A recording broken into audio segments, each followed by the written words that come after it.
जय हिंद दोस्तों, आप सभी का स्वागत है एक बार फिर से आपके अपने यूट्यूब चैनल यूनिक ज्ञान में। आज हम बीए सेकंड सेमेस्टर हिस्ट्री के मोस्ट इम्पॉर्टेंट एमसीक्यू देखने वाले हैं। आपका कोर्स टाइटल है हिस्ट्री ऑफ मेडिवल इंडिया 1206 से 1757 एडी तक।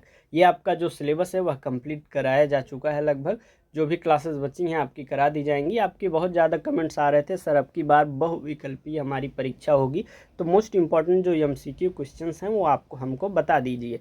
तो हमने एक पोल डाला हुआ था, 2 वीडियो में किसी एक सब्जेक्ट के सभी मोस्ट इंपॉर्टेंट क्वेश्चन डाले जाएं या एक वीडियो में। तो आपके ज़्यादा वोट आए थे कि 2 वीडियो में सर हाफ हाफ सिलेबस करके अच्छे से हमें समझा दीजिए।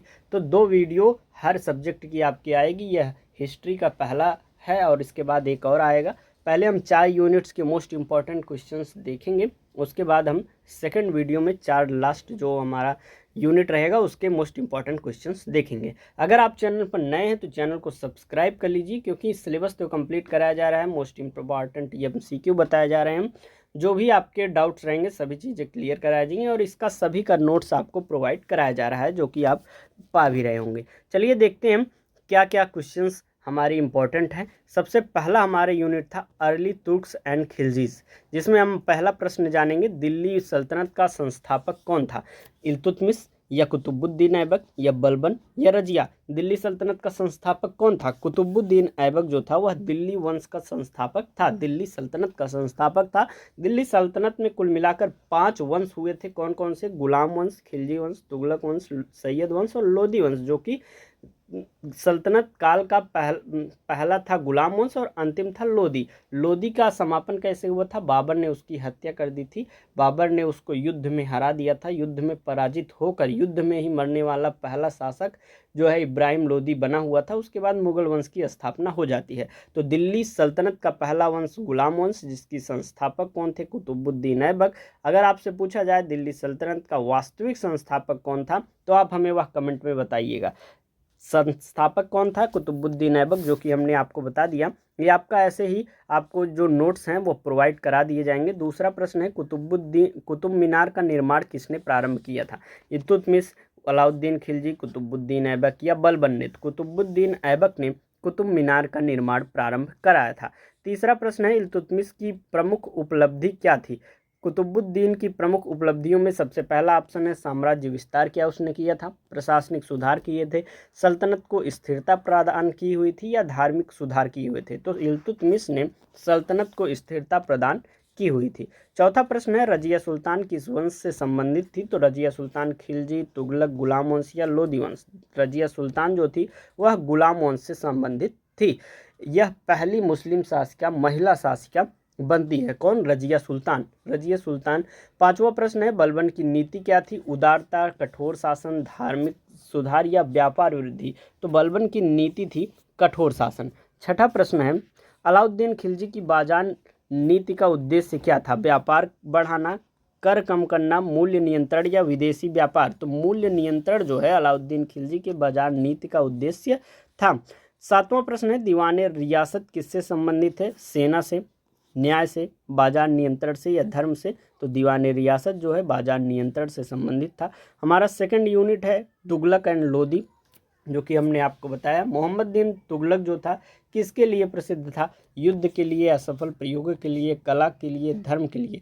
तो मोहम्मद बिन तुगलक जो था वह असफल प्रयोगों के लिए प्रसिद्ध था। हालांकि वह सबसे ज़्यादा पढ़ा लिखा, सबसे ज़्यादा विद्वान शासक था, लेकिन अलग अलग समयों पर जो जो उसने सोचा वह सभी प्रयोग उसके असफल रहे थे। जैसे कि उसने राजधानी दिल्ली से दौलताबाद ले जानी चाहिए, या कर में वृद्धि करना चाहा दोआब क्षेत्रों में, तो उस समय बाढ़ नहीं, सूखा आ गया, तो अकाल पड़ गया जिससे वह कर नहीं दे पाए। तो ये सभी जो भी चीज़ें उसने लाई लगभग उसके असफल रहे थे। कुल मिलाकर 4 योजनाएं उसने लाई थी, चारों असफल रहे थे। इसीलिए इसके मरने पर एक विद्वान ने कहा था कि जो जनता है उसको शासक से, शासक को जनता से जो है एक प्रकार से छुट्टी मिल गई। 9वां प्रश्न है, राजधानी परिवर्तन किसने किया था? फिरोज शाह तुगलक, मोहम्मद बिन तुगलक, बहलोल लोदी या सिकंदर लोदी? तो इसका राइट आंसर क्या हो जाएगा? मोहम्मद बिन तुगलक। अगला प्रश्न है, टोकन मुद्रा किसने चलाई थी? इल्तुतमिश, अलाउद्दीन या मोहम्मद बिन तुगलक या फिरोज शाह तुगलक ने? तो टोकन मुद्रा जो है, सांकेतिक मुद्रा जो है, वह मोहम्मद बिन तुगलक ने चलाई हुई थी। इसने सांकेतिक मुद्रा चला दिया, तो लोग एक प्रकार से गुप्त नहीं रख पाया कि ये जो सिक्के बन रहे थे उसको गुप्त नहीं रख पाया कि कैसे बन रहे हैं, तो जो जनता थी सब ने सिक्का बना लिया। एक प्रकार से नकली नोट जैसे होते हैं वैसे नकली सिक्के भी बनने लगे। तो और चांदी के स्थान पर उसने एक प्रकार से जो चलाया था सांकेतिक मुद्रा, उसके जो मूल्य रहता है उसके बराबर रहता है, तो वह सांकेतिक मुद्रा भी इसकी विफल रहती है। अगला प्रश्न, फिरोज शाह तुगलक किसके लिए प्रसिद्ध था? युद्ध के लिए, जन कल्याण के लिए, व्यापार के लिए, या जनता विस्तार के लिए, क्षेत्र विस्तार के लिए? तो यह जो है जन कल्याण के लिए प्रसिद्ध था। अगला प्रश्न, 12वां प्रश्न, लोधी वंश का संस्थापक कौन था? जो बहलोल लोधी था वह लोधी वंश का संस्थापक था। 13वां प्रश्न, पानीपत का प्रथम युद्ध कब हुआ? 1526 में पानीपत का प्रथम युद्ध हुआ। किसके किसके बीच हुआ था? इब्राहिम लोदी और बाबर के मध्य हुआ था, जिसके बाद दिल्ली सल्तनत खत्म हो जाती है। उसके बाद मुगल वंश की स्थापना हो जाती है। 14वां प्रश्न है, 14वां प्रश्न में हमारा यूनिट 3 स्टार्ट हो गया, जिसमें पानीपत का पहला युद्ध किनके बीच हुआ? बाबर और इब्राहिम लोदी के मध्य हुआ था। 15वां प्रश्न है, बाबर ने भारत में किस वंश की स्थापना की? मुगल वंश की स्थापना बाबर ने की हुई थी। 16वां प्रश्न है, हुमायूं को किसने हराया? हुमायूं को जो है शेर शाह सूरी ने हराया हुआ था। अगला प्रश्न 17वां, शेर शाह का वास्तविक नाम क्या था? शेर शाह का वास्तविक नाम फरीद खान था। 18वां प्रश्न, ग्रांड ट्रंक रोड किसने बनवाई थी? शेर शाह सूरी ने ग्रांड ट्रंक रोड बनवाई हुई थी। 19वां प्रश्न हमारा है, शेर शाह की भूमि व्यवस्था कैसी थी? अनुमानित आधारित, अनुमान आधारित, माप आधारित, कर मुक्त या धार्मिक? तो शेर शाह की भूमि व्यवस्था जो है वह माप आधारित थी।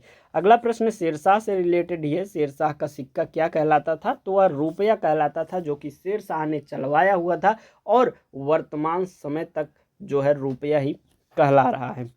अगला प्रश्न हमारा 21वां, अकबर का जन्म कहाँ हुआ था? दिल्ली, आगरा, अमरकोट या लाहौर? तो अकबर का जन्म जो है वह अमरकोट में हुआ था। 22वां प्रश्न, अकबर का संरक्षक कौन था? तानसेन, बैरम खां, बीरबल, टोडरमल? तो इसमें बैरम खां जो है वह अकबर का संरक्षक था। मनसबदारी प्रणाली किसने शुरू की थी? मनसबदारी प्रणाली जो है अकबर ने शुरू की हुई थी। 24वां प्रश्न, दीन इलाही किसने शुरू की हुई थी? दीन इलाही शुरू किया हुआ था अकबर ने। 25वां प्रश्न है, हल्दी घाटी का युद्ध किनके बीच हुआ था? हल्दी घाटी का युद्ध अकबर और महाराणा प्रताप के मध्य हुआ था। 26वां प्रश्न हमारा है, जहांगीर का वास्तविक नाम क्या था? सलीम जो है जहांगीर का वास्तविक नाम था। 27वां प्रश्न, शाहजहां किसके लिए प्रसिद्ध थे? शाहजहां जो है वास्तुकला के लिए प्रसिद्ध थे। 28वां प्रश्न, ताजमहल किसने बनवाया? शाहजहां ने ताजमहल बनवाया हुआ था। 29वां प्रश्न, लाल किला किसने बनवाया? शाहजहां ने ही लाल किला बनवाया हुआ था। अब हम बात करते हैं चारों यूनिट को मिलाकर जो मोस्ट इंपॉर्टेंट क्वेश्चन है, जैसे कि इक्ता क्या था? इक्ता जो है वह एक प्रकार से भूमि राजस्व कर था।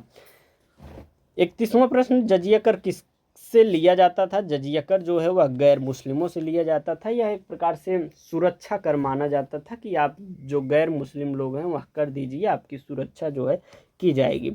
32वां प्रश्न, अकबर के 9 रत्न में कौन था? बाबर, बीरबल, हुमायूं, लोदी? तो बीरबल जो था वह अकबर के 9 रत्नों में था।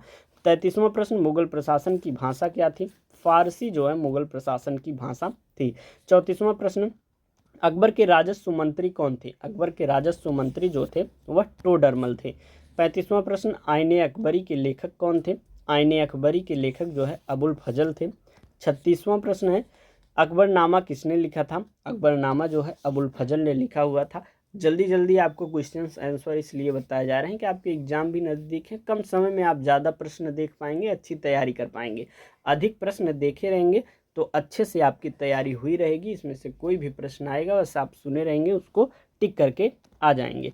अगला प्रश्न हमारा 37वां, जहांगीर के समय कौन सा चित्रकला विद्यालय प्रसिद्ध था?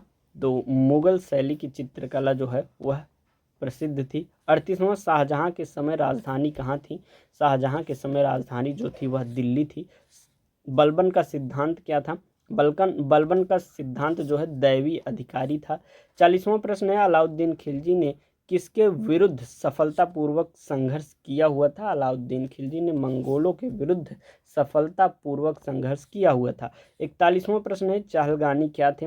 40 अमीरों का जो समूह था वही चहलगानी कहलाता है। 42वां प्रश्न है, इल्तुतमिश को सुल्तान की मान्यता किसने की थी? तो खलीफा से जो है इल्तुतमिश ने सुल्तान की मान्यता ली हुई थी। इसके पहले जो है कुतुबुद्दीन ऐबक जो रहता है वह सुल्तान की मान्यता नहीं प्राप्त किया रहता है। फिर से आपसे एक प्रश्न हम पूछ रहे हैं, जो दिल्ली सल्तनत है उसका संस्थापक कुतुबुद्दीन ऐबक है, लेकिन वास्तविक संस्थापक कौन था वह कमेंट में आप अवश्य बताइएगा। 43वां प्रश्न है, मोहम्मद बिन तुगलक की सबसे असफल योजना कौन सी थी? मोहम्मद बिन तुगलक की टोकन मुद्रा जो सांकेतिक मुद्रा थी वह सबसे असफल योजना थी। 44वां प्रश्न है, फिरोज शाह तुगलक ने किस पर विशेष ध्यान दिया हुआ था? तो सिंचाई निर्माण कार्य अर्थात नहरों को बनवाने में उन्होंने ज़्यादा ध्यान दिया हुआ था। 45वां प्रश्न, बाबर की आत्मकथा का नाम क्या है? बाबर की आत्मकथा का नाम बाबरनामा है। 46वां प्रश्न है, खानवा का युद्ध किसके बीच हुआ था? बाबर और राणा सांगा के मध्य खानवा का युद्ध हुआ था। 47वां प्रश्न है, हुमायूं का मकबरा कहाँ है? हुमायूं का मकबरा जो है वह दिल्ली में है। 48वां प्रश्न, अकबर की धार्मिक नीति क्या थी? अकबर की धार्मिक नीति जो है वह सहिष्णुता थी। 49वां प्रश्न, सुलह ए कुल का अर्थ क्या है? सुलह ए कुल का अर्थ जो है सार्वभौमिक सहिष्णुता है। 50वां प्रश्न, अकबर ने फतेहपुर सीकरी क्यों छोड़ा? अकबर ने जल की कमी के कारण फतेहपुर सीकरी छोड़ दिया था। 51वां प्रश्न है, जहांगीर के समय न्याय की क्या व्यवस्था थी? तो उसने जंजीर ए अदालत लगाई हुई थी। किसने? जहांगीर ने। आपको ये सभी चीज़ें जो बताई जा रही क्वेश्चंस या जो चैप्टर्स कराए गए हैं उसके नोट्स आपको दिए जा रहे हैं। अगर आप चाहें तो इस नंबर पर आप मैसेज करेंगे, नंबर है 86 048 46 796। इस पर आप मैसेज करेंगे, 30 रुपये पेमेंट कर देंगे तो आपको हिस्ट्री के नोट्स मिल जाएंगे, जिसमें आपको complete syllabus notes, previous year question paper के सॉल्यूशन के नोट्स, सब्जेक्ट वाइड सीरीज की पीडीएफ भी भेज दी जाएगी, और ये जो मोस्ट इंपॉर्टेंट क्वेश्चन बताए जा रहे हैं इसके भी नोट्स आपको वहाँ पर दे दिए जाएंगे। अगला प्रश्न हम देखेंगे, अभी तक हमने 51 प्रश्न देखे हुए थे। जंजीरे अदालत। 52वां प्रश्न है, शाहजहां के समय कौन सा निर्माण हुआ? शाहजहां के समय ताजमहल का निर्माण हुआ था। ताजमहल का निर्माण शाहजहां ने बेगम मुमताज की याद में बनवाया हुआ था। 53वां प्रश्न है, मुगल प्रशासन में दीवान का कार्य क्या था? मुगल प्रशासन में दीवान का वित्त संबंधी कार्य हुआ करता था। 54वां प्रश्न है, मनसब का क्या अर्थ है? मनसब का अर्थ होता है पद। 55 नंबर प्रश्न है, मुगलों की राजधानी अकबर ने कहाँ बनाई? मुगलों की राजधानी अकबर ने जो है फतेहपुर सीकरी बनाई हुई थी। 56 प्रश्न, शेरशाह ने प्रशासन को कितने भागों में बांटा? 4 भागों में बांटा हुआ था। 57 नंबर प्रश्न है, अलाउद्दीन खिलजी की सेना नीति क्या थी? अलाउद्दीन खिलजी की सेना नीति अस्थायी सेना थी। 58 नंबर प्रश्न है, बाबर किस स्थान से भारत आया हुआ था?